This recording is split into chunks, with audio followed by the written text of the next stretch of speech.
Assalamualaikum dan selamat pagi untuk anda semua yang menonton untuk webinar dan juga diskusi pada pagi ini. Topik yang cukup menarik, saya kira ini adalah untuk yang dekat di hati saya juga dan juga ramai juga rakyat Malaysia. Ini adalah berkaitan dengan anak muda cerminan masa hadapan. Apa yang anda mahukan? Agak besar topik ini tapi kita akan cerahkan dan juga kita akan narrow downkan lagi untuk melihat kepada topik-topik yang dekat di hati anak muda. Apa permasalahan yang mereka hadapi? Apa cabaran yang mereka hadapi pada ketika ini? Dan apa penyelesaian yang perlu ada untuk membantu mereka untuk bergerak ke hadapan. Dalam konteks pada ketika ini, ialah tak salah sebab kita pun berdepan dengan PIDU ke-15 pada ketika ini, kempen masih lagi berjalan untuk memberikan sedikit konteks signifikannya peranan anak muda ini. Sebenarnya kalau kita melihat untuk PIDU ke-15 ini, kita menyaksikan undi 18 itu begitu besar sekali angka untuk first voters dan juga mungkin juga individu yang kali pertama mengundi. Kalau kita melihat untuk usia 18 hingga 20 tahun sejumlah 1.4 dan hampir 1.4 juta pengundi, dan juga untuk yang berusia antara 21 hingga 29 tahun melibatkan 4.6 juta pengundi. Itu sedikit sajalah konteks berkaitan dengan keadaan semasa. Tapi bukan itu sahaja tumpuan kita melihat kepada bagaimana untuk memperkasakan mereka bergerak ke hadapan, kerana banyak perkara yang boleh kita laksanakan untuk anak-anak muda kita. Saya tak nak membuang masa, saya nak memperkenalkan tetamu saya pada jam ini. Ada ramai orang-orang kuat yang memahami denyut nadi orang muda ini. Saya memperkenalkan yang pertama sekali terlebih dahulu, kalau boleh bukakan kamera dan juga speakernya nanti, iaitu Sam Bahrain, pengerusi Majlis Tindakan Ekonomi Belia Malaysia. Sam, sihat Sam?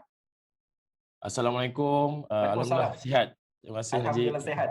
Baik, Sam akan bersama dengan kita pada jam ini, dan juga kita ada juga Datuk Mazlan Aliman, iaitu penasihat Persatuan Anak Peneroka Felda Kebangsaan NGO Anak. Datuk, Assalamualaikum. Selamat pagi Datuk. Waalaikumsalam warahmatullahi. Okey, Datuk sihat Datuk? Alhamdulillah sihat. Alhamdulillah sihat. Kita ada juga Sis Lia, sedap nama dia, Sis Lia, iaitu pengasas Hub Usahawan Belia Malaysia BOG University College of Yayasan Pahang, bersama kita pada ketika ini. Lia, Assalamualaikum Lia. Assalamualaikum warahmatullahi. Sihat? Sihat, alhamdulillah. Alhamdulillah. Okey, yang terakhir sekali kita bawakan, sudah pastilah bercakap dengan anak muda ni, kita kena bawa seorang anak muda supaya realiti itu kita bawakan. Kita ada Ain Nabila yang merupakan Majlis Perwakilan Pelajar MPP University College of Yayasan Pahang bersama kita pada pagi ini. Ain, Assalamualaikum Ain. Sihat? Waalaikumsalam. Alhamdulillah sihat. Okey. Kita ada 4 panelis kita pada jam ini untuk membincangkan topik yang cukup menarik, hangat juga sebenarnya kalau kita sifatkan. Saya nak memula dengan Sam terlebih dahulu. Sam, bantu kita untuk faham, kerana kita pecahkanlah diskusi kita selama sejam ini untuk melihat antara remaja ataupun anak muda di bandar, di pinggir bandar maupun luar bandar. Kerana saya percaya mereka ini ada cabaran yang berbeza, bukan saja dari segi infrastruktur tapi juga peluang dan juga akses peluang kepada mereka.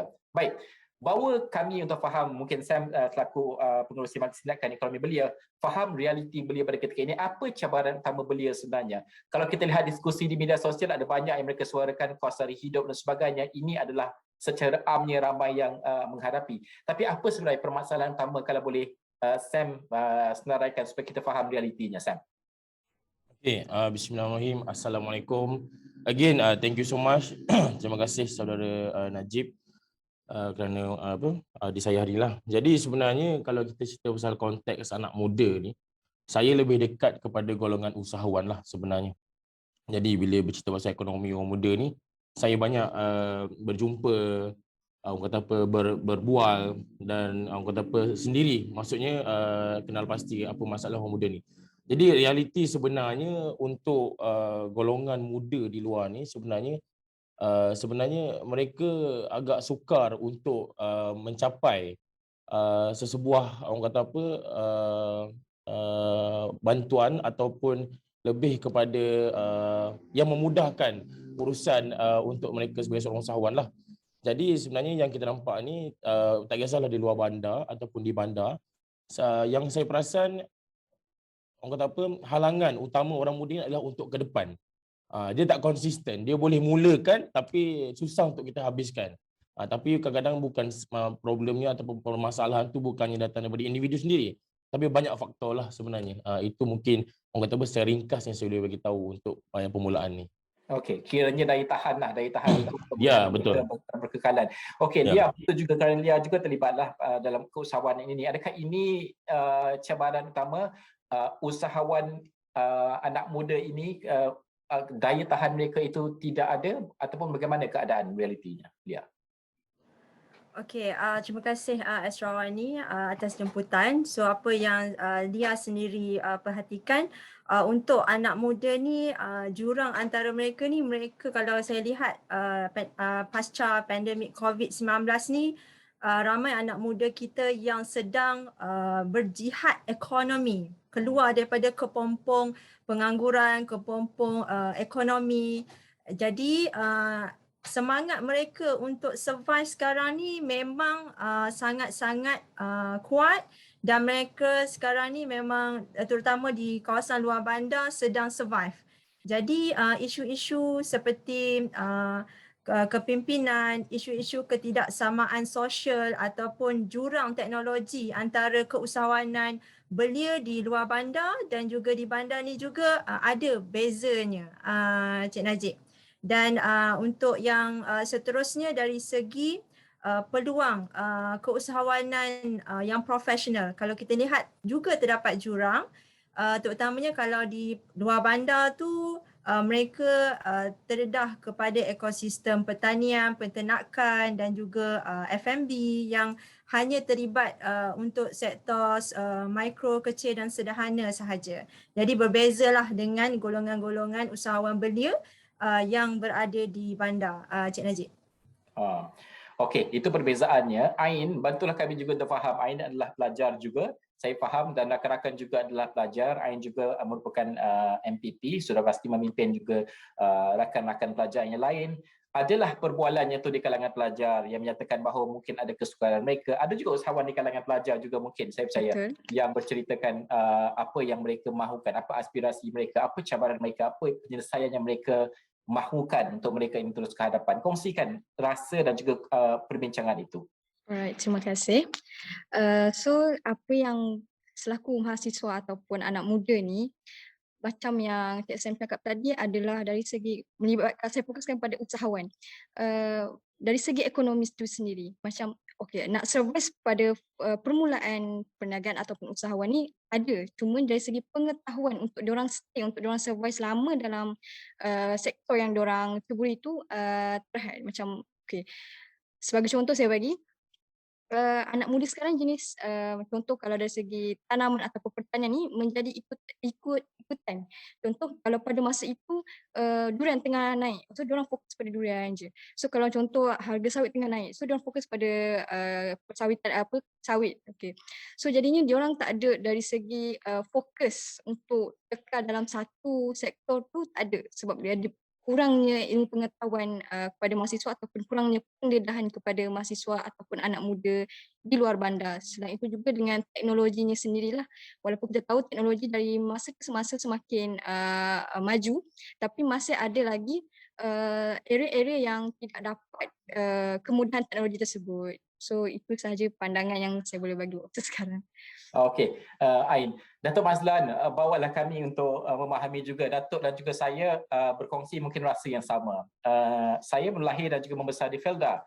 Saya faham rasanya menjadi seorang petani untuk sawit itu. Tapi pada masa kini, untuk seperti Ain sebutkan tadi, kalau di luar bandar itu keusahawanan pertanian ini mungkin menjadi tumpuan.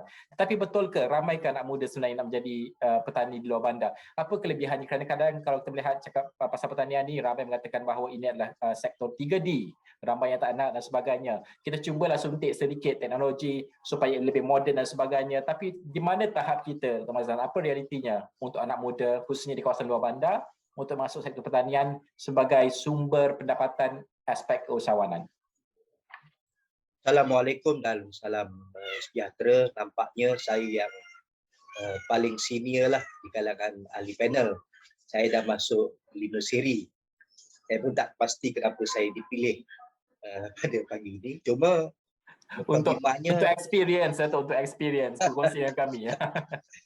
mungkin sebagai mukadimah, kalau kita masih ingat dulu zaman kita belajar dulu pun dah disentuh mengenai pembangunan in situ ataupun pembangunan desa atau dipanggil transformasi desa, di mana projek-projek pembangunan desa itu beralih daripada kawasan bandar ke desa.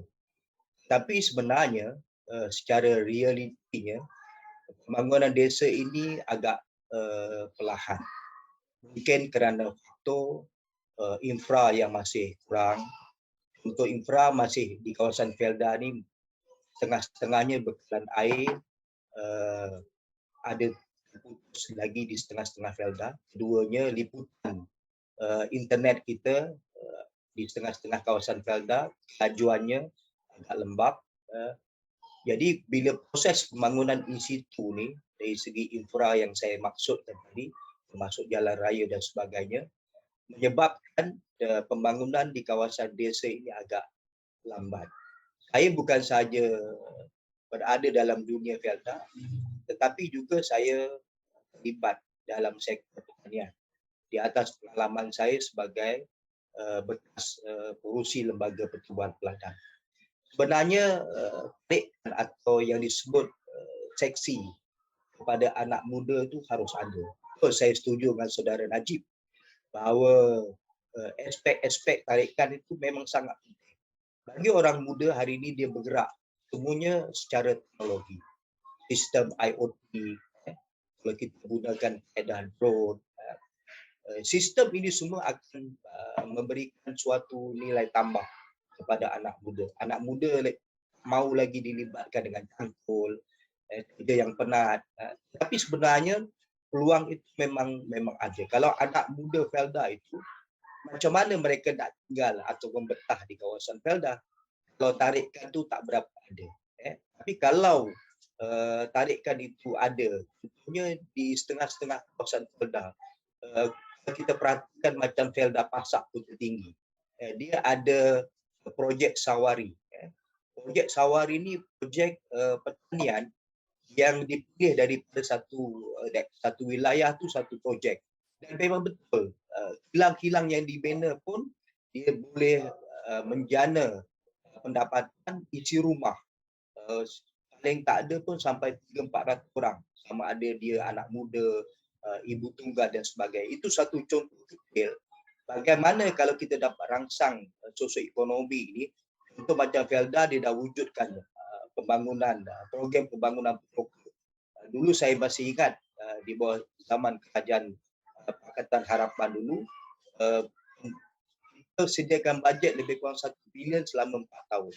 Saya tidak pasti sekarang ini adakah program di bawah PPP itu masih berjalan ataupun tak. Tapi memang bila projek-projek seperti itu dapat digerakkan dengan cara yang memudahkan, dengan insentif yang ditawarkan, belum lagi kita masuk pembangunan ladang itu sendiri. Sebenarnya anak-anak muda mereka nak kembali ke ladang.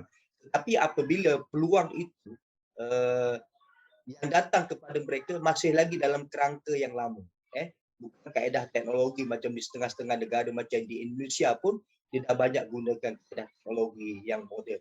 Jadi kalau perkembangan semasa pada waktu ini dapat diaplikasikan dalam apa yang saya sebut tadi, pembangunan desa ataupun transformasi desa melalui konsep situ dapat dijayakan dengan baik, saya berpendapat ruang dan peluang anak muda di kawasan Felda dan luar bandar, umpamanya di kampung-kampung pun, perlu lagi orang kata anak muda nak bertumpu di kawasan bandar, mereka akan kembali ke kawasan desa dan peluang itu terbuka luas.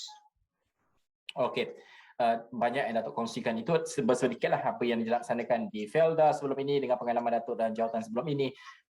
Sam, bantu kami untuk faham kerana apa apabila kita nak memperkasakan anak muda menjadi usahawan di luar bandar ini bukan saja mereka itu jadi usahawan. Kerana kalau mereka berjaya, banyaklah peluang pekerjaan yang mereka Yes. wujudkan.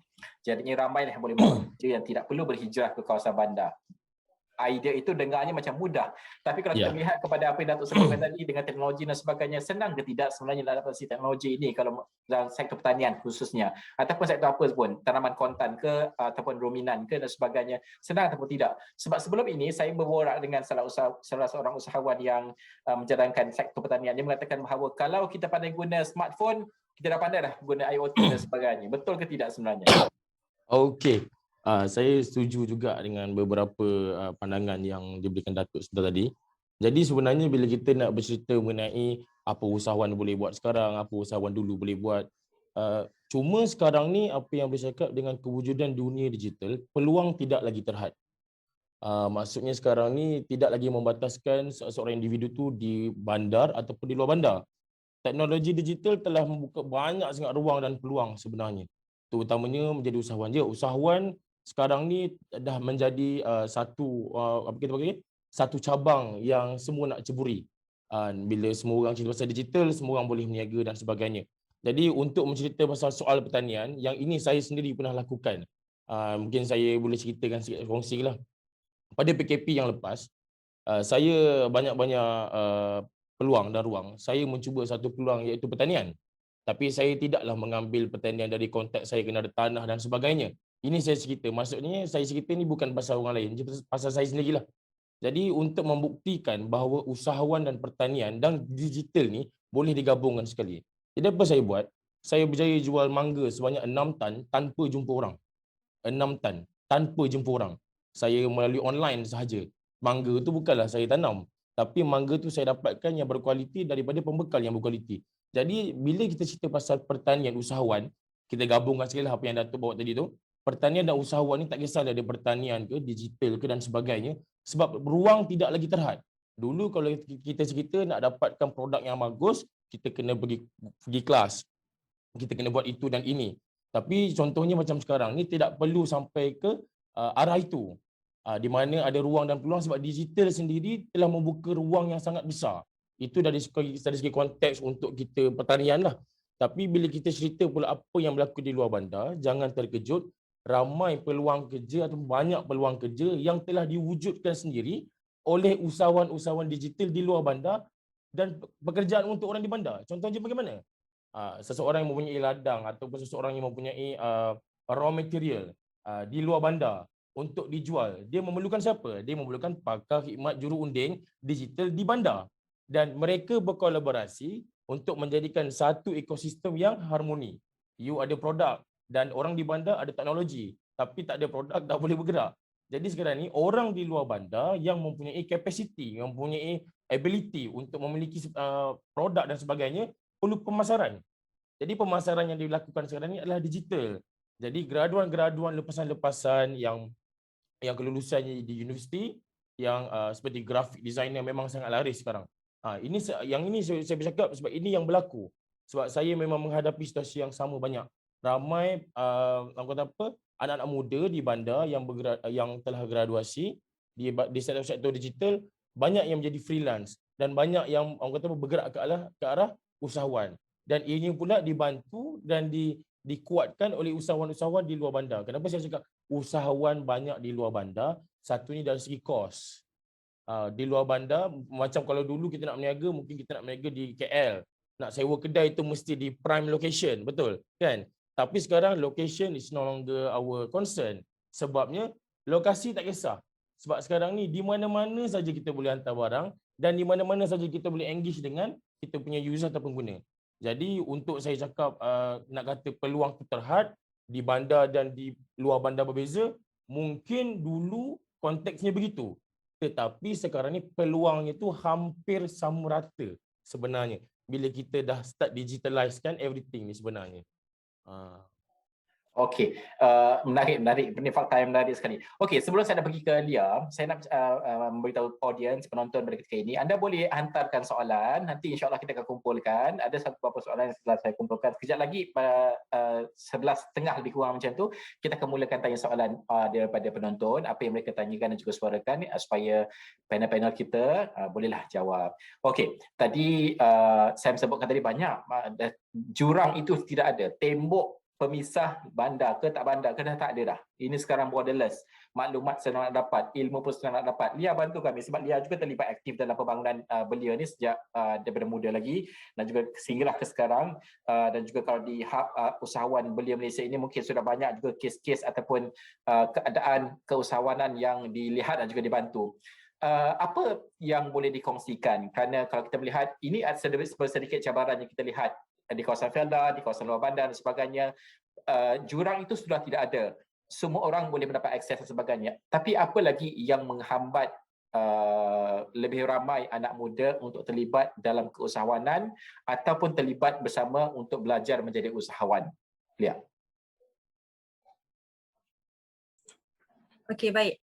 Di Hak Usahawan Belia Malaysia atau Hak Usahawan Digital dan Smart Belia Malaysia, sebenarnya Lia wujudkan ekosistem keusahawanan belia negara kita ni kerana sebelum ni saya sendiri sebagai seorang belia luar bandar, juga generasi kedua Felda daripada Felda Mayam, Pahang. Jadi saya apabila saya sendiri terlibat dalam ekosistem NGO seperti Esko Keusahawanan Majlis Belia Malaysia sebelum ini dan juga Setiausaha Agung untuk Persatuan Kepimpinan Keusahawanan Belia Malaysia Pertunas. Jadi saya lihat ada lagi pelbagai insentif ataupun cara yang boleh kita lakukan untuk kita nak mempromosi dan menggalakkan golongan usaha belia terutama luar bandar ni terlibat dalam usahawan.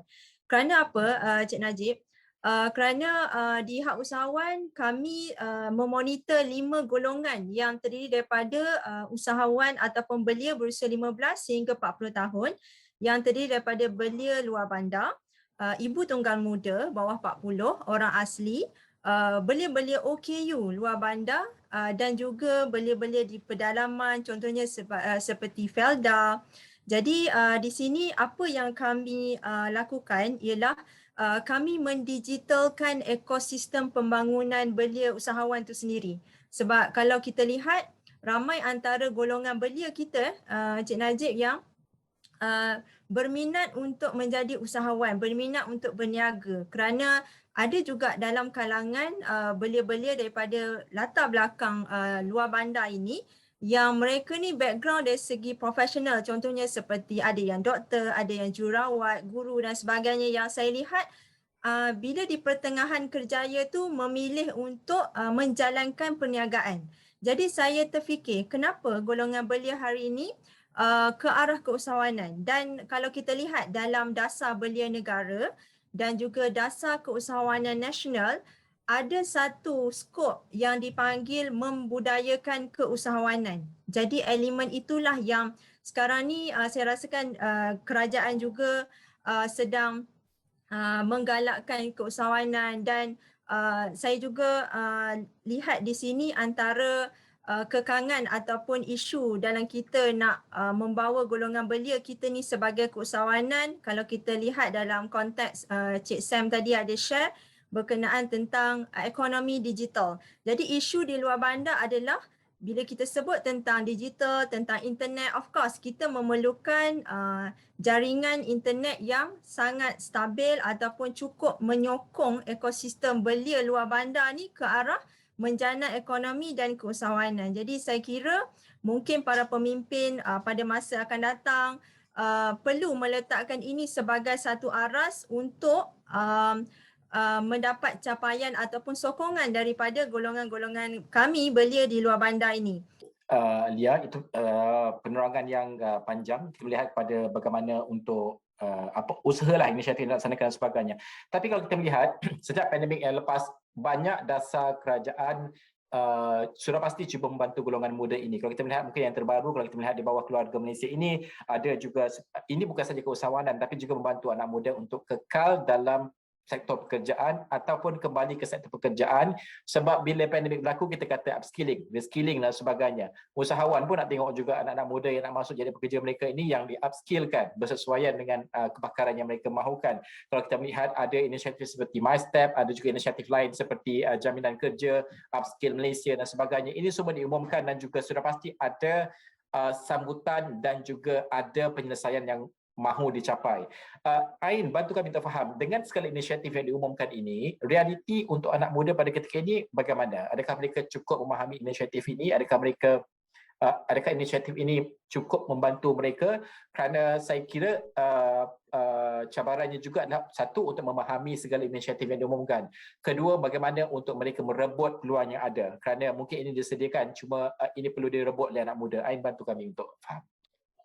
Jadi saya menyokong pernyataan Puan Lia tadi untuk memperkasakan macam kerajaan membagi infra seperti gelombasi macam jaringan, tapi jaringan internet ni tak sampai ke setiap pendalaman. Jadi bagi saya, ramai je anak muda ataupun mahasiswa yang keluar ataupun anak yang tidak berpendidikan nak masuk ke dalam keusahawanan ni. Jadi macam kita tengok, pembudayaan norma baru dalam komuniti bagi mencegah penularan COVID-19 baru-baru ini menjadi push factor kepada penggunaan teknologi dan banyak perkara termasuk dalam bidang keusahawanan. Jadi usahawan luar bandar ni seperti ketinggalan. Jadi bagi saya usahawan luar bandar ni mesti diperlengkapkan dengan pengetahuan serta kemahiran baharu mengenai penggunaan teknologi maklumat dan inovasi aplikasi cyber bagi menghadapi persaingan yang kompetitif. Jadinya bagi saya, meskipun banyak infra yang kerajaan dah telah berikan kepada penduduk luar bandar ni, anak muda luar bandar ni untuk kekal bagi bersama-sama membantu menaikkan kawasan luar bandar ni, akan lebih orang cakap anak muda lagi nak duduk kat luar bandar sekiranya bagi saya lah anak muda keluar ke bandar bekerja, sebab bagi mereka kehidupan di bandar ni lebih kah. Jadi bagi saya, why not kalau kita ataupun kerajaan atau pihak berkaitan memperkasakan ataupun menarikkan kawasan luar, memperbangunkan kawasan luar bandar ni jadi lebih menarik untuk anak muda stay dalam kawasan luar bandar. Sepertinya peluang pekerjaan. So kalau kita lihat peluang pekerjaan ni tidak semestinya daripada orang lain. Mahasiswa ataupun anak muda tu sendiri boleh create benda tu jika dia ada ilmu pengetahuan. Jadinya bagi saya, apa yang boleh anak muda kekal dalam kawasan luar bandar ni adalah dari satunya pengetahuan mereka. Seterusnya infra yang disediakan oleh kerajaan perlu diperluaskan. Bagi saya ada lagi kawasan-kawasan yang tidak mendapat kemudahan tersebut dan saya rasa itu sahaja daripada saya. Ada banyak lah, memang ada banyak ruang penambahbaikan tu, kalau kita cakap memang ada banyak yang perlu ditambah baik dan sebagainya. Tapi ini salah satu soalan yang saya dapatkan dari audience. Saya rasa soalan ini sesuai untuk Datuk Mazlan lah jawabnya. Datuk Mazlan lebih berpengalaman dalam aspek ini. Ini adalah daripada namanya Nurfana Khamis. Macam kenal nama Nurfana Khamis ni. Nama dia apa yang disebut adalah program-program yang dirancang dalam Felda. Secara teorinya sangat bagus. Okay. Tetapi seringkali pelaksanaan ini jadi separuh jalan. Boleh tak nak cadangkan supaya Felda untuk melihat kepada program-program peternakan di Felda untuk golongan muda? Satu. Maybe one day Felda boleh menjadi pengeluar utama untuk sektor peternakan juga. Ini reminan lah. Mungkin Datuk Mazlan boleh komen. Adakah ada inisiatif ini sebelum ini? Adakah betul terhenti setengah jalan? Ataupun kalau ya, apa lagi penambahbaikan yang kita boleh laksanakan supaya usaha-usaha ini menyediakan ekosistem itu kepada golongan anak muda seperti yang Ain sebutkan tadi, supaya lebih menariklah kepada anak muda untuk kekal berada di luar bandar dan juga pendapatannya juga setaraf dengan berada di bandar. Datuk. Masa saya berada di Lembaga Pertubuhan Peladang, ada berkolaborasi antara Kementerian Pertanian dan juga Kementerian Ekonomi. Antara yang kita bincangkan ialah bagaimana melalui kolaborasi ini tanah-tanah yang ada di Felda boleh dibangunkan. Sebab Kementerian Pertanian melalui agensinya, Lembaga Pertubuhan Peladang, ada kepakaran. Tetapi Felda ada tanah yang masih luas. Jadi kalau kita collaborate dengan tenaga pakar dan tanah yang sedia ada, contohnya tanah yang sedia ada, waktu tanam semula sama ada kelapa sawit ataupun getah, kita boleh buat aktiviti tanaman sampingan di atas tanah yang kosong kerana proses tanam semula. Sebab bila dia proses tanam semula tu, dia lebih kurang 3 ke 4 tahun. Jadi boleh 2 musim. Sama ada kita tanam nenas, kita tanam pisang dan sebagainya. Begitu juga hari ini pembangunan ekonomi dia tak perlukan kawasan yang luas macam saudara Sam sebut tadi. Hari ini sebenarnya kawasan yang kecil pun apa juga tanaman yang berkonsepkan teknologi kita boleh lakukan. Saya ambil suatu contoh. Seorang anak muda nama dia Azizul. Kalau kita pergi kat Kundasang, kawasan tanah tinggi Kundasang, dia punya tanah dia lebih kurang super ekar saja. Melalui kaedah hidroponik, dia tanam salad satu musim lebih kurang dengan kaedah teknologi 25 hari. 25 hari itu super ekar, dia ada pekerja seorang saja, dia boleh dapat pendapatan kasar dia lebih kurang 20,000. Bayangkan untung bersih yang dia boleh capai dalam tanah yang begitu kecil. Dan kalau ini dapat dijayakan di banyak tempat, hari ini kita sebut kalau di Felda dia dengan kawasannya yang panas, apa tanaman yang sesuai. Hari ini isu cuaca bukan lagi menjadi isu kerana teknologi kaedah kita nak tentukan cuaca kita boleh buat. Saya sendiri sekarang ini dengan kepakaran kawan-kawan, kita sekarang ni tanam anggur. Mungkin Najib pun dengar akan terkejut. Macam mana kita dah mulakan lebih kurang 6 masuk di kawasan Felda. Kita ada dia punya rumah pelindung hujan, greenhouse, dan macam mana melalui kaedah pelindung hujan tadi, kita tanam anggur, dan dalam tempoh lebih kurang 8 bulan, kita dah harvest dah. Begitu juga hari ini, di kawasan-kawasan seluruh Malaysia pun, kalau katalah contoh ternakan, tanah macam di Felda Gugusan Sahabat, tanahnya sampai 100,000 hektar. Dan sekarang ni pun dah mula mereka buat ruminan besar-besaran di Gugusan Sahabat. Begitu juga sekarang ni kita cadangkan macam Gugusan Tenggaruh. Tenggaruh ni sebelah Nun dekat Mersing. Kawasan itu sesuai untuk ruminan. Kita dah cadangkan pun. Masa saya jadi pengurusi Lembaga Pertuan Peladang, kita dah melawat pun kawasan itu. Dah tengok, kita bawa pakar. Antara pakar tu kita datangkan anak Malaysia yang dia bekerja dengan syarikat ternakan di New Zealand. Saya bawa dia, orang pakar macam ni, dia turun kereta je, dia hidu je dia tahu tempat ni sesuai atau tidak. Maknanya saya nak sebut, kalau kita kata dalam konteks pembangunan, bagi anak-anak muda, isu tanah bukan jadi isu cuaca pun bukan jadi isu, tapi yang penting saya setuju dengan pandangan ahli panel yang lain, bagaimana kita punya proses untuk kita memodernkan kawasan luar bandar tadi, apa-apa penambahbaikan kita kena lakukan, ranah birokrasi. Kerana birokrasi ni pun kadang-kadang banyak. Atas kertas kita dah bentang, kita dah present, tapi bila proses pelaksanaan yang mengambil masa yang panjang. Jadi dengan beberapa maklumat ini, saya fikir projek pertanian peternakan yang memang relevan, sangat relevan di kawasan-kawasan luar bandar boleh diaplikasikan kalau semua pihak, sama ada pembuat dasar ni kerajaan lah, kumpulan pelaksana, pegawai-pegawai, kita semua pakar-pakar masuklah pemain-pemain dalam industri ini boleh dapat berganding bahu, duduk bersama, bincang, dan dia akan menghasilkan insyaAllah satu environment dan tentu sekali kita akan mendapat benefit yang sangat baik. Baik. Saya suka Datuk menyentuh tentang Gugusan Tenggaruh ni kampung saya lah.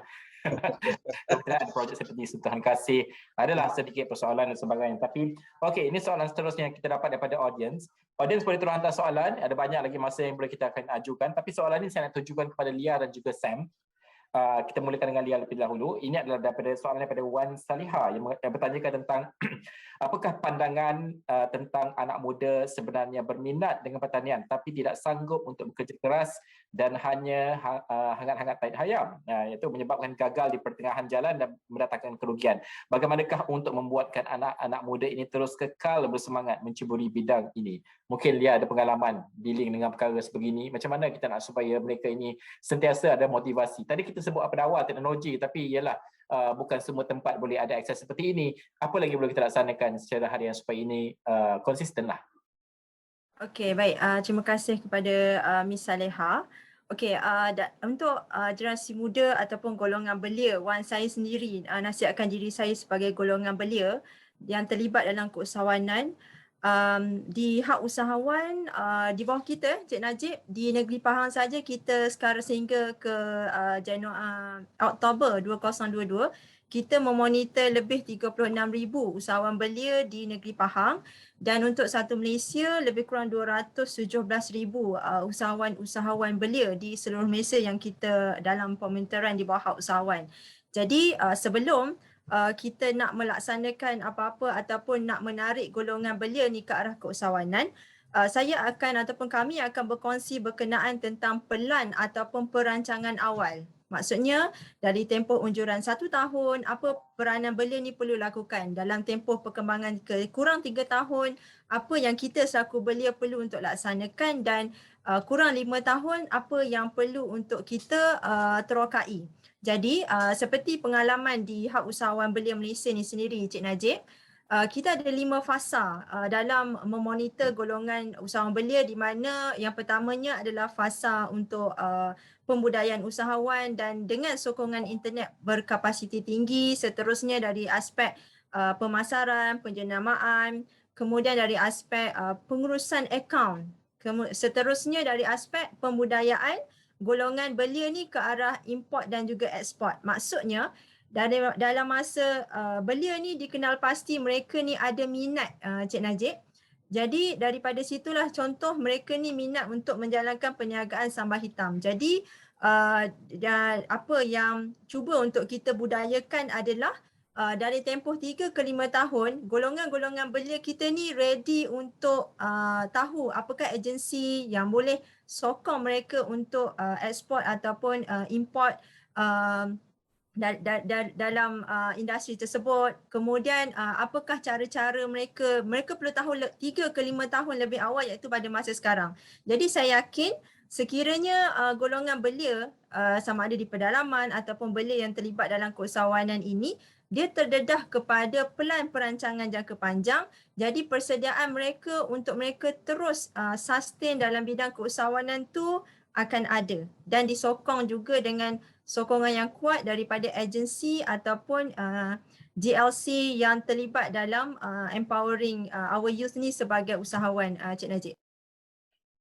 Okey, Sam, kalau kita lihat bersambung kepada soalan ini tadi, kalau kita melihat bagaimana untuk melihat keadaannya secara keseluruhan, kerana banyak dasar yang kerajaan jalankan, saya percaya adalah berniat dan juga bersifat baik kalau ia mampu dilaksanakan dengan secara menyeluruh dan juga tepat kepada sasarannya. Ini penting sebab tidak ada sebab pun dasar itu dibuat untuk berniat tidak baik, kan. Bagaimana untuk melihat bahawa executionnya tu kena pada sasaran, kerana ada kalanya memanglah setiap dasar itu ada cabaran untuk pelaksanaan sebab dia berperingkat dan sebagainya, terutama apabila melibatkan di kawasan luar bandar sebagai contoh. Sam sendiri mungkin ada pengalaman apa penambahbaikan ataupun bagilah sedikit contoh dasar dan juga penambahbaikan yang boleh kita laksanakan di masa hadapan. Okey. Kalau kita cerita pasal pelaksanaan yang dilakukan oleh kerajaan ataupun agensi-agensi berkaitan, sebenarnya betul, saya setuju dengan Najib. Pelaksanaan dilakukan tu sebenarnya memang dah dilakukan dengan penuh kajian yang teliti. Memang telah go through dengan research dan pelbagai research lah. Di sini bukanlah saya nak mengatakan saya di pihak kerajaan atau tidak, tapi benda yang baik kita sokong. Benda yang tidak baik kita akan beri, orang kata apa, tambah baik lagi. Berbalik semula kepada bagaimana sasaran tu berkena atau tidak. Kita selalu berada di satu posisi yang di mana kita merasakan benda tu salah, benda tu tak tepat, benda tak kena. Tapi sebenarnya ini bukan saya orang kata apa, buat-buat cerita atau tidak, sebab saya memang berhadapan dengan usahawan. Saya berhadapan dengan usahawan yang bermasalah. sekarang ni saya bukan berhadapan dengan usahawan yang baru nak jadi usahawan. Saya berhadapan dengan usahawan yang menghadapi masalah. Bila kita tanyakan kenapa you tak pernah mohon dengan agensi kerajaan A, B dan C dan sebagainya. Oh Sam, kita tak tahu ni semua kroni, ini semua birokrasi. Tapi bila kita audit sebenarnya, berapa ramai usahawan kat luar sana yang follow media sosial agensi-agensi kerajaan yang bagi bantuan. Saya selalu cakap macam ni. Kalau kita suka makan, kita follow IG makan, kita follow Facebook makan. Digitalization dah betul. Tapi ada tak you sebagai usahawan, you follow agensi-agensi kerajaan ni punya social media? Berapa kerap kita selak website? Okeylah, katakanlah website susah saya nak dekat www. Sekarang ni Facebook dah ada page. Kalau you kata you usahawan digital, kalau you kata you usahawan mesra digital, cuba you check balik. Berapa banyak agensi yang membantu usahawan yang you follow? Tidak. Hampir kosong. Contohnya macam bila kita semak balik, sebab you mengharapkan digital, you mengharapkan bantuan. Golongan sasaran ni sebenarnya kita yang kena meletakkan diri kita di dalam golongan sasaran. Golongan sasaran tu besar. Jadi anda kata kalau saya sebagai usahawan, saya mesti follow SME Bank contohnya, Tekun, InScan dan sebagainya. Di situ sebenarnya memang syarat. Tapi bukanlah makna kita cakap semua tu kena kepada kita sebagai usahawan. Tapi untuk menjawab sebagai soalan sasaran ni, soalan ni sangat, orang kata apa, sangat subjektif bagi saya. Sebab saya berada di pihak usahawan. Saya kalau boleh memang nak usahawan excellent. Memang usahawan kena grab semua opportunity yang ada. Tapi kita mestilah kena bergerak selangkah ke depan untuk kita nampak apa ada di depan. Sebab sekarang bukan saya nak cakap apa, kadang-kadang mungkin kita terlampau biasa dengan orang kata apa, dimomokkan dengan penceritaan usahawan-usahawan yang gagal lain. Mungkin ada orang gagal dengan cara mereka, tapi usahawan yang baru nak start ni bagi saya sebenarnya usahawan sekarang ni adalah satu budaya yang sedang dibudayakan. Seperti one of our panel yang sebut tadi, memang sedang dibudayakan. Jadi untuk kita berada di dalam budaya usahawan, jadi budaya usahawan tu kita perlu terapkan dalam diri kita adalah untuk niat mencari. Kalau kita sebagai usahawan, kalau kita mencari, kita mesti dapat. Tak dapat tu belakang cerita, sebab memang tak dapat. Orang kata apa, ada dapat, tak dapat. Tapi adakah kita selangkah untuk mencari? Sebab mungkin dari segi orang kata apa, daripada policy maker untuk turun ke bawah, ianya mungkin ambil masa ke bawah. Ya, kita cakap kenapa tak sampai kat kita? Kenapa kita tak tahu benda tu? Kenapa kita selalu cakap kenapa kita tak tahu sedangkan kita tak nak beritahu? Yang ini konteks bezalah. Tapi sungguh pun macam tu, saya faham. Ada beberapa birokrasi yang kita tak berapa setuju dan tak berapa selesa. Tapi saya yakin setiap apa kalau saya sendiri melalui proses birokrasi, saya sendiri melalui proses kurang selesa. Tapi sebenarnya bila kita dah dapat sesuatu tu, kita merasakan sebenarnya ini adalah yang terbaik. Sebab orang kata satunya adalah untuk keadilan, satunya adalah untuk kesesamaan.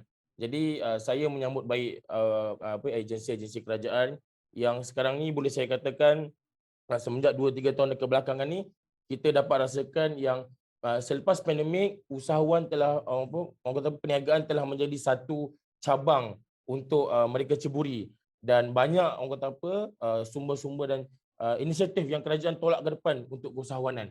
Jadi bagi saya bila kita bercerita pasal golongan sasaran ni sama ada dapat atau tak dapat ni, kita kena tengok dua-dua juga. Bila sebab kalau kita cerita pasal konsep usahawan back in 20 years ago, dia mungkin tak sama. Tapi sekarang ni kalau you perasan semua IR 4.0, semua nak ke depan, semua kelas Zoom meeting, semua digitalization. Jadi usahawan sekarang ni saya nasihatkan kita kena sedikit agresif kerana kolam usahawan tidak lagi kosong seperti dahulu.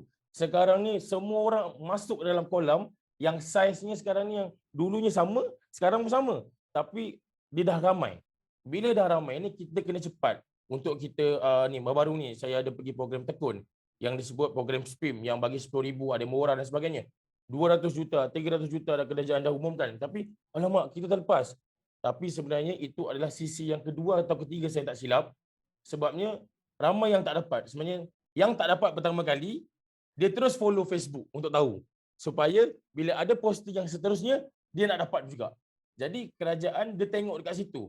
Ramai yang mohon, dia bukalah 2, 3 dan 4 sebagainya. Tak ramai mohon, jadi dia tutup macam tu. Jadi yang ini saya tak adalah orang kata apa, ini pendapat saya sendiri. bukanlah pendapat menyeluruh. Tapi inilah yang berlaku sekarang. Usahawan sekarang pun banyak persaingan. Jadi bila kita berada dalam zon atau banyak persaingan, kita tak boleh nak relax-relax. Kita tak boleh kata, alamak bolehlah dia kroni, dia tak dapat. No. This is not about kroni. This is about who you are. Kalau you nak dapat benda tu, you must have a strategy. Untuk jadi seorang usahawan ni, kita kena ada strategi dan kita kena, orang kata apa, kerja lebih. Memang kena kerja lebih. Regardless digitalization lah, itulah, inilah. The moment you declare you sebagai usahawan, usaha dulu. Usaha is number one. So that's why you panggil usahawan. Jadi bagi saya orang kata apa dekat situ, saya mungkin orang kata berada di pihak policy maker sebab banyak sebenarnya. Cuma kita problem ni kita bila terlampau banyak nak mencari tu. Jadi mungkin masalahnya kat situ, mungkin lepas ni saya boleh bagi cadangan untuk disediakan sebagai satu platform ataupun agensi-agensi ni kita mungkin dalam satu apps, mungkin dalam satu forum atau sebagainya lah. Yang itu saya percaya dengan kemasan seperti itu, ianya akan memudahkan lagi jurang persaingan antara usahawan untuk grab peluang. Ini kita cerita peluang. Kita jangan cerita pasal you untung ke rugi. Jurang antara usahawan untuk grab peluang yang ada. Dulu peluang tak banyak. Tapi sekarang ni peluang banyak. Bersepah-sepah sampai tak tahu. Dah lah semua tak dapat. Jadi pendapat saya begitulah kot sekiranya. Ain, sebenarnya kalau Ain pun saya rasa ramailah kawan usahawan Ain kan. Sepatutnya tak susah lah untuk anak muda yang menjadi usahawan ni sebab mereka ni lebih tech savvy, mereka lebih pandai teknologi dan sebagainya. Saya fahamlah seperti saya sebutkan tadi, mungkin setiap agensi itu ada KPI masing-masing, mungkin centralizekan segala inisiatif itu tidak dapat dilaksanakan disebabkan oleh perbezaan itu, mungkin. Tapi berharap harapan ini juga peluang yang boleh kita laksanakan untuk centralizekan supaya one stop center lah kita pergi. Tapi untuk anak muda ni Ain, sepatutnya tak susah lah kan untuk mereka mendapatkan akses ni ataupun bagaimana keadaannya sebenarnya? So kalau diberi fokus, kalau kemudahan akses tu kalau diberi fokus kepada anak muda di bandar, saya rasa tiada masalah tentang kemudahan. Tapi kalau kita bicarakan tentang anak muda luar bandar ni sendiri, jadi sebenarnya banyak je yang bersemangat ataupun nak ke arah keusahawanan yang lebih maju dekat luar bandar ni. Cumanya dari segi macam saya cakap tadi, infrastruktur dia dari segi jaringan telekomunikasi dia, and then dari segi pengetahuan diorang. Jadi benda something yang orang cakap something kita tak tahu, kita berminat. Kalau kita dah minat, kita akan mempelajari. Macam tadi cakap, ada mempelajari sampai setengah jalan dah give up. Sebab apa? Kita tak tahu apa yang menarik lagi akan datang. So kalau anak muda ni terdedah kepada benda yang mendatangkan terus orang cakap, ada anak muda yang nak tengok ke depan tu apa yang boleh dibuat dengan contoh usahawanan sektor pertanian. Menggunakan teknologi-teknologi yang mungkin akan diguna pada masa hadapan dan era digital sekarang. Jadi pada saya sektor keusahawanan ni saya rasa tak perlu terbuka kepada pertanian sahaja. Mungkin orang ingat duduk di luar bandar, sektor yang luas dia pertanian. Sektor luas dia pertanian. Jadi orang macam anak muda macam alah pertanian je. Jadi kita orang anak muda ni nak benda yang lebih orang cakap meluas, lebih seronok. Jadi macam saya rasa sektor pertanian macam sektor pelancongan juga boleh buat di kawasan luar bandar. Sebab kawasan luar bandar ni kalau kita nak upgrade pun tak boleh nak upgrade lebih-lebih supaya kita nak kekalkan keadaan luar bandar tu di mana hijauan dia. So tak nak jadi kawasan luar bandar ni perindustrian yang sesak macam kat bandar. So saya rasa anak muda ni perlu didedahkan dengan sektor-sektor yang lebih luas. Sebab saya rasa anak muda lebih memahami sektor keusahawanan di luar bandar ni hanya fokus kepada pertanian sahaja yang menyebabkan mereka tidak menarik, tidak dapat menarik perhatian anak muda ni untuk kekal dan bersama-sama memajukan kawasan luar bandar. Okey. Cik Mazlan tadi sebut Gugusan Tenggaro. Kalau Gugusan Tenggaro tu Cik Mazlan, Dato' Mazlan ada laut kat situ, Tanjung Leman namanya. Tapi kalau kita lihat Tanjung Leman ini, kalau kita itu salah satu contoh lah, ada banyak di kawasan yang menarik. Tadi Ain sentuhkan tentang bukan saja pertanian, pelancongan juga, pelancongan dan sebagainya. Anak muda boleh menjadikan perkhidmatan. Kalau kita berkata tentang itu, di Gugusan Tenggaro Tanjung Leman, anak muda boleh menjadi peniaga di kawasan itu dan juga mewujudkan satu daya tarikan yang baru di sana dan sebagainya. Bagaimana perkara-perkara seperti ini boleh kita perkasakan berdasarkan pengalaman Dato' Mazlan sendiri? Sebenarnya aspek dalam sektor pertanian ini ada juga disebut sebagai agro pelancongan. Dia ada agro pelancongan, dia ada agro kesihatan, dia ada agro pendidikan. Sebenarnya kita mungkin terlepas pandang. Jangan kita ingat apa ni agro bila kita sebut tentang sektor pertanian, kita duk sangkut kebun sawit, kita dah nampak orang buat tanaman, penakan. Tapi sebenarnya yang ini terlepas pandang, tapi sebenarnya sedang dibuka medan ini. Aspek pelancongan. Kalau di kawasan pertanian umumnya, kita boleh jadikan kawasan ternakan sebagai agro pelancongan. Ada tempat-tempat di Felda yang dia agak lembah. Kita boleh bersihkan kawasan itu dan dia boleh jadi kawasan pelancongan. Seperti mana di Tegaru, atau di tempat saya tu di Felda Pasir Raja. Daripada kawasan lembah yang terbiar lebih kurang lebih daripada 15 ekar. Nak buat apa kawasan tu kan? Jadi bila tak buat apa, nak buat kawasan perumahan generasi baru Felda pun tak sesuai. Memakan kos yang terlalu besar. Lalu dibuat dalam bentuk agro pelancongan. Kita boleh ada aktiviti berkayak, memancing dan sebagainya. Pendek kata, agro pelancongan hari ini memang mendapat tempat cuma sejauh mana kita nak upgrade supaya menjadi kawasan yang menjadi daya tarik. Ya. Kalau di Selangor itu ada tempat yang sekarang ni dikenali dengan saudagar nenas. Pergi dekat Bangi, daripada tanah itu kosong, kerajaan negeri Selangor melalui zakat bagi kepada seorang usahawan kita. Jadi dia tanam nenas MD2 dan di tempat itu semuanya aktiviti adalah berkonsepkan nenas sehingga dia boleh generate income yang begitu besar. Pendek kata, aktiviti pertanian mengikut minat masing-masing, apa pun kita boleh lakukan. Ini baru satu. Dulu pun saya sebut masa mesyuarat kabinet supaya bajet untuk agro pelancongan ni diberikan jumlah yang besar. Bukan saja dalam bentuk infra. Sebelum itu dalam bentuk infra. Saya minta supaya beri bajet yang besar supaya dengan ini anak-anak muda yang nak melibatkan diri dengan pertanian contohnya. Ada seorang usahawan namanya Saiful di Parik Hasan Benut. Dia buat cendawan. Tapi bila dia buat cendawan, try and error tu lama. Sehinggalah dia dapat teknologi baru daripada Lembaga Perindustrian Nenas Malaysia. Maknanya bongkar daripada sisa-sisa nenas untuk menghadapi kesan daripada kekurangan stok kayu getah yang menjadi komponen penting dalam bongkar. Akhirnya tempat dia sekarang ni dia jadi rujukan. Sehingga tempat ini naik taraf daripada pembekal cendawan dan bongkar. Dia boleh jadikan landscape kepada agro pelancongan.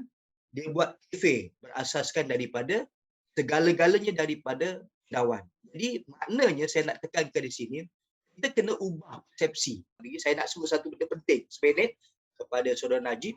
Apa pun saya melihat dalam kerangka Felda, institusi luar bandar, kalau di Felda ni, saya mohon supaya pindaan akta GSA, Group Settlement Act 1960, dah lama dah ketika dibentang oleh Arham Tun Razak dulu dapat dipindah.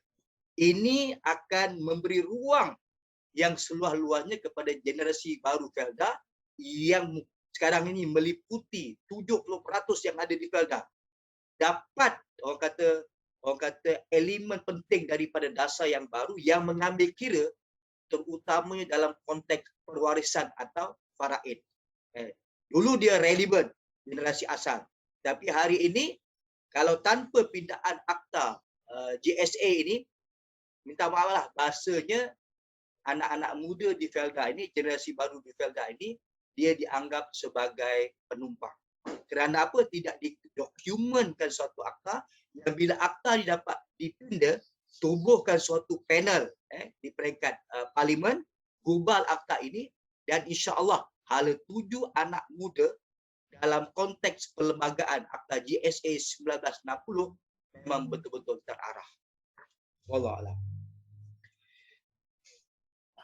Okey, itu pesanan terakhir Dato' Mazlan. Terima kasih Dato' Mazlan kerana menutup diskusi kita selama sejam ini dengan apa kepentingannya, isu-isu yang mendesak seperti ini. Terima kasih, kita percaya setiap kepimpinan tidak kira yang terdahulu, yang kini, yang akan datang kita miliki, dasar itu sudah pasti akan melihat kepada permasalahan sebenar dan juga mendengar keluh kesah ini. Cuma memanglah ada beberapa cabaran yang perlu ada penambahbaikan seperti kita diskuskan tadi, kita bincangkan tadi, supaya ini boleh dijadikan penambahbaikan dalam dasar seterusnya, supaya semua anak-anak muda ini merasakan mereka tidak terpinggir, mereka merasakan bahawa ada penyelesaian untuk mereka untuk menjadi usahawanan ataupun menjadi upskilling untuk menjadi pekerja lebih berkemahiran, berkepakaran dan sebagainya. Terima kasih saya nak ucapkan kepada panelis saya pada jam ini, iaitu pertama sekali Islam Bahrain, yang pengurusi Majlis Tindakan Ekonomi Belia Malaysia. Kita ada juga Dato' Mazlan Aliman sudah pasti bersama dengan kita, penasihat Persatuan Anak Penrokok Felda Kebangsaan NGO atau NGO Anak, dan juga kita ada Sis Lia, iaitu pengasas Hub Usahawan Belia Malaysia BOG University College of Yayasan Pahang, dan juga kita ada anak muda Ain Nabilah, Majlis Perwakilan Pelajar MPP University College of Yayasan Pahang, kerana bersama dengan kami pada hari ini membincangkan topik yang cukup menarik. Baik, kepada anda semua terima kasih kerana menonton. Jangan lupa ini adalah sedikit pesanan juga di Astro Awani Link pada 9 November ini. Esoklah 9 November ya. Ini menjemput anda untuk menyertai program baru bersempena dengan PRU 15, iaitu PRU Trivia. Ada hadiah yang menarik menanti anda. Untuk makluman anda boleh layari www.astroawani.com www.astroawani.com untuk anda ikuti PRU Trivia. Ada hadiah yang menarik. Baik, saya ucapkan terima kasih kepada semua panelis kita dan juga penonton untuk jam ini. Sekian saja untuk diskusi kita, webinar kita pada jam ini. Saya Najib Arif. Assalamualaikum. Salam hormat. Terima kasih kerana menyertai.